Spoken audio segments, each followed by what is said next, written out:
हाच प्रश्न काढलेला आहे। अध्यक्ष महोदय, एक शासनाची योजना आहे, त्यात मागचं सरकार असताना 20% लोकांचा हिस्सा आणि 80% सरकारने द्यायचा।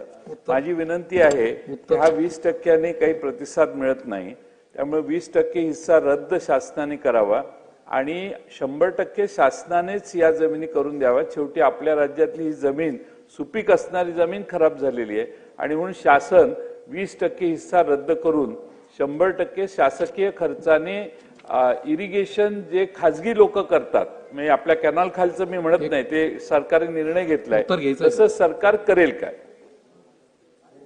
उदय सन्माननीय ज्येष्ठ सदस्य मान्य जयंत पाटील साहेबांनी जो मुद्दा उपस्थित केला आहे, सन्माननीय आमदार राहुल कुर यांनी सुद्धा सातत्याने या बाबतीमध्ये ही 20%ची अट वगळावी अशा प्रकारची मागणी केलेली आहे आणि जी सन्माननीय सदस्य विश्वजित कदम साहेबांची आहे, मला वाटतं तातडीने या बाबतीमध्ये